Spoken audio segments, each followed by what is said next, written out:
வணக்கம், cook with சாந்தி. இன்னைக்கு என்ன பார்க்க போகிறோன்னா, கறிச்சக்கைன்னு சொல்லிட்டு ஒரு காய். அதில் வந்து கறி குழம்பு மாதிரி வைக்க போகிறோம். அதுக்கு என்ன பண்ணணும்னா, வந்து இது கறிச்சக்கை நறுக்கி வச்சுருக்கேன். அதை அவிய போட போகிறோம். வேகிறதுக்கு போட போகிறோம். அது வேகட்டு. அது வேகட்டு. அதுக்கு தேவையான பொருள் என்னெல்லாம், கறிச்சக்கை அவிய போட்டிருக்கோமா, சின்ன வெங்காயமும் பச்சை மிளகும் நறுக்கி வச்சுருக்கேன். இதுக்கு வந்து சின்ன வெங்காயம் தான் டேஸ்ட்டு கொடுக்கும். அதனால் சின்ன வெங்காயமே வெட்டிடுங்க. அப்புறம் தக்காளி பழம் வந்து ரொம்ப போடாதீங்க, ஏன்னா புளிப்பு தட்டக்கூடாது. அதனால் ஒரு சின்ன தக்காளியாட்டு போட்டுக்கணும். அப்புறம் அரைக்கிறதுக்கு தேங்காய், சின்ன வெங்காயம், இது கூட கொஞ்சம் பெருஞ்சீரகம் சேர்த்துக்கணும். அதுக்கு பிறகு வத்தல் பொடி, மல்லிப்பொடி, மட்டன் மசாலா பொடி சேர்த்துக்கோங்க. சரியா? மஞ்சள் பொடி, இது இவ்வளவும் சேர்த்துக்கணும். தேங்காய் வறுக்க போகிறோம்.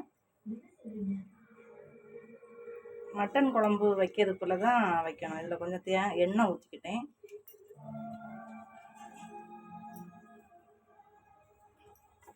அதில் தேங்காயை போட்டுக்கிறேன். அது கூடயே பெருஞ்சீரகத்தையும் போட்டுக்குவோம். அது கூடயே பெருஞ்சீரகத்தை பெருஞ்சீரகம் வந்து ஒரு 3 ஸ்பூன் போட்டுருங்க. சரியா?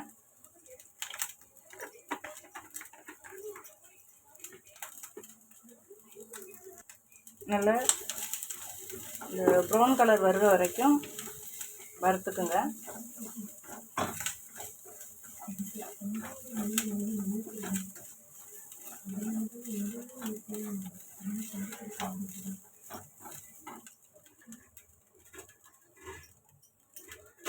அது கூடயே சின்ன வெங்காயம் கொஞ்சம் போட்டுக்கோங்க.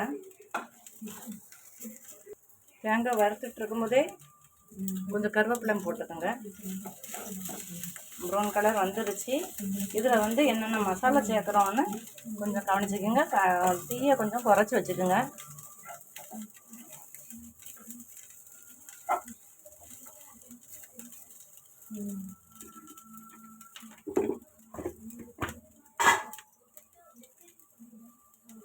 மல்லி 1 ஸ்பூன்,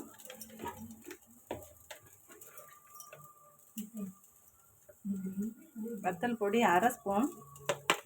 ஏன்னா காரம் வந்து நம்ம கறி மசாலா சேர்க்கணும் தெரியுமா, மட்டன் மசாலா, அதுலேயும் காரம் இருக்கும். அப்புறம் பச்சை மிளகாய் சேர்ப்போம், அதுலேயும் காரம் இருக்கும். சரியா? சின்ன வெங்காயத்துலேயும் காரம் இருக்கும். 1 ஸ்பூன் இது மட்டன் மசாலா. மஞ்சள் வந்து நம்ம இது வறுத்து இறக்குறோம்ல, இறக்குற நேரத்தில் மஞ்சள் பொடி போடுங்க. இல்லைன்னா மஞ்சள் பொடி வந்து சீக்கிரம் கருத்துரும். அது வந்து குழம்பு வந்து கொஞ்சம் டேஸ்ட்டு கம்மியாகும். மஞ்சள் நம்ம மசாலா எல்லாம் எப்படிலாம் செய்கிறோமோ அந்த டேஸ்ட்டு கரெக்டாக வரணும். சரியா? மசாலா வந்து கரெக்டாக நம்ம மெயின்டைன் பண்ணி கொண்டு வரணும். வறுபட்டுட்டு இன்னும் வந்து இதில் வந்து மஞ்சள் பொடி போட்டுரும். சின்ன ஸ்பூனுக்கு ஒரு 1/2 ஸ்பூன் மஞ்சள் பொடி வறுத்துட்டோம். இன்னும் வந்து அடுப்பை ஆஃப் பண்ணிடுவோம். இதில் வறுபட்டுச்சு. இன்னும் இதை ஆறுனதும் அரைக்கலாம். அதுக்கு முன்னாடி அந்த சக்கை வந்து கறிச்சக்கை வந்து வெந்துட்டுருக்கு. அது வேகட்டு. அதுக்கடையில் இது வறுபட்டுட்டுலாம். இன்னும் இதை ஆறட்டு. ஆறுனதும் அரைச்சிட்டு வரும். சரி, குழம்பு வைக்க ரெடி ஆயிடும்.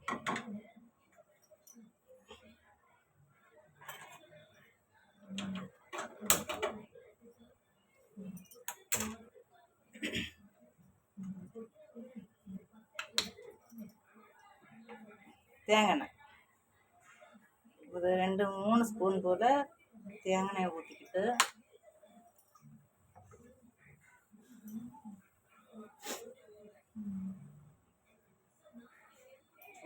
எண்ணெய் சூடாகிட்டு எண்ணெய் சூடாகிட்டு 1 ஸ்பூன் கடுகு,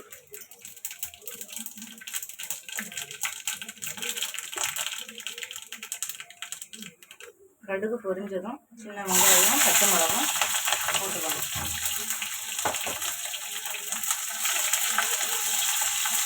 தீயை கொஞ்சம் குறைச்சி வச்சுக்கணும். தீயை குறைச்சி வச்சுட்டு மெதுவாக வறுக்கணும். ஏன்னா வந்து சின்ன வெங்காயம்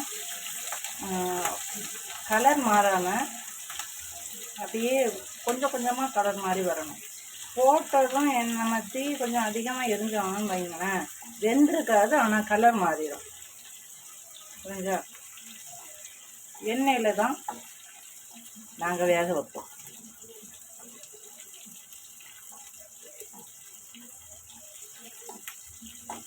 அதுவும் தேங்காய் எண்ணெய் தான் நாங்கள் அதிகமாக உபயோகப்படுத்துவோம்.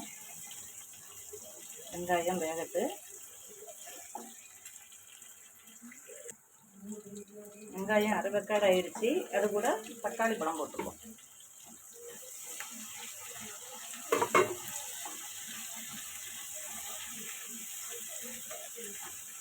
தக்காளி பழம் நல்லா வேகணும் அப்படின்னு ஒன்றும் கிடையாது. ஏன்னா நம்ம வந்து காய் மசாலா எல்லாம் போட்டு அது வேக வைக்கும்போது தக்காளி பழம் தானாக வெந்துடும். அது வேகட்டும், கொஞ்சம் அப்படியே இருக்கட்டும்.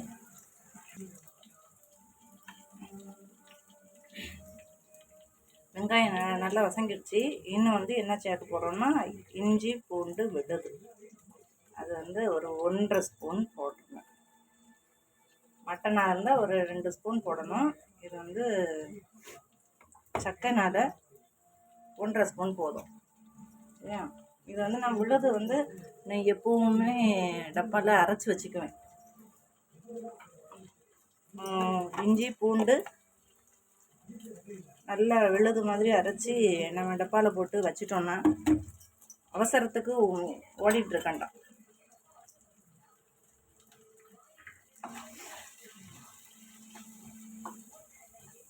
நல்லா வசக்கிட்டு இதில் வந்து வேக வச்ச கிழங்க சேர்க்க போகிறோம்.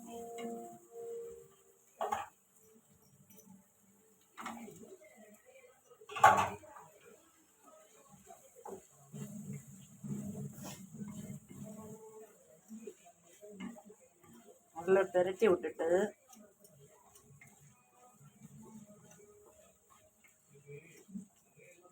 இன்னும் கொஞ்சம் தீயை கூட்டி வச்சுக்கோங்க. சரியா? கிழங்கு போட்டோம்ல,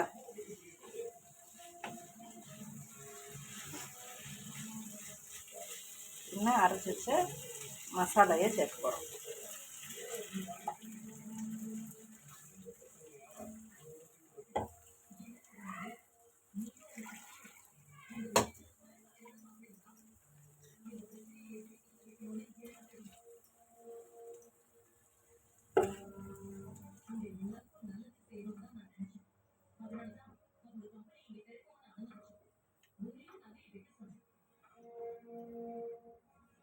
நான் கறி குழம்பு வைக்கிறேன்னு சொல்லிட்டு எங்கள் வீட்டு தேவதை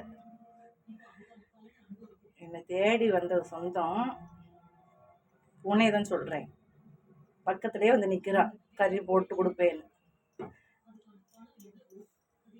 கறி இல்லைன்னு தெரியாது. இன்னும் இதுக்கு தேவையான உப்பு.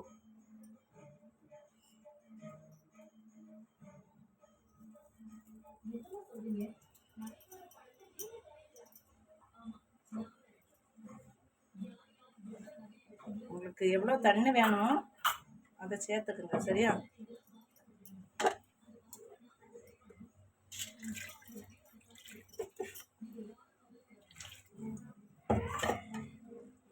இதுதான் எனக்கு பக்குவம். கொதிச்சு இறக்க போகிற நேரத்தில் வந்து கருவேப்பிலையும் கொஞ்சம் கொத்தமல்லி தலையும் தூவிட்டு இறக்குங்க. பிறகு ரம்பா இலை போட்டலாம், புதினா போட்டுக்கலாம். இப்போ என்கிட்ட வந்து ரம்பா இலையும் புதினா இலையும் இல்லை. அதெல்லாம் வேணும்னா நான் வடசேரி வரைக்கும் போக வேண்டியது இருக்குது. அதனால் வடசேரி போகிறதுக்கு நேரம் கிடைக்கல. அதனால் நான் வந்து இருக்கிறத போட்டுடலான்னு சொல்லிட்டு கருவேப்பிலையும் கொத்தமல்லி தலையும் போட்டுக்கலான்னு இருக்கேன். அதுக்கு நல்லா கொதிக்கட்டு இறக்க போகிற நேரத்தில் பார்த்துக்கலாம். பார்த்தீங்களா, கறி குழம்பு வைக்கிறேன்னு நினச்சிட்டு வந்து நிற்கிறான். நல்லா வெட்டி கொதிச்சுட்டு இறக்க தான் போகிறேன். இதில் வந்து கருவேப்பிலையை போட்டுக்கணும். ஏற்கனவே அரைக்கும் போது கருவேப்பிலை போட்டிருந்தீங்களே அப்படின்னு நினச்சிடாதீங்க. அது வந்து மணத்துக்காக, இது ருசிக்காக. நல்ல அதாவது கொதிச்சிட்ருக்கும் போதே நம்ம கருவேப்பிலையை போட்டுட்டோன்னு வைங்களேன், அந்த மணம் வந்து போயிடும், டேஸ்ட்டு போயிடும். ஆனால் இது இறக்க போகிற நேரத்தில் போடும்போது நம்ம இப்போ போட்டிருக்கோமா, இன்னும் அடுத்தது மல்லித்தழை போடுவேன். போட்டிருக்கேன்னா இதை இப்படியே மூடி வச்சுட்டோன்னு வைங்களேன், அப்படியே அந்த ஆவிலேயே அது அதாவது கருவேப்பிலையும் கொத்தமல்லி தலையும் வெந்து அந்த டேஸ்ட்டை வந்து அந்த குழம்புல இறக்கிறோம். அவ்வளோ நல்லாயிருக்கும். சரி, மீண்டும் ஒரு முறை சொல்கிறேன், எனக்கு லைக் பண்ணுங்கள், ஷேர் பண்ணுங்கள், என்னை வந்து உசத்தி விடுங்க. உங்களை தான் நான் வந்து நம்பி இருக்கேன். என்னை யாருமே எனக்கு லைக் கொடுக்க மாட்டேங்க. 4 பேர் 5 பேர், அதாவது எனக்கு தெரிஞ்சவங்க மட்டும், அவங்க மட்டும்தான் எனக்கு லைக் கொடுக்குறாங்க. கூடி போனால் ஒரு 6 தான் எனக்கு லைக்குன்னு வருது. அதுக்கு மேலே எனக்கு வரவே மாட்டேங்குது. உங்களை நம்பி தானே நான் போடுறேன். நீங்கள் எல்லோரும் எனக்கு ஒத்தாசை பண்ணுங்கள், சரியா? ரொம்ப நன்றி, வணக்கம்.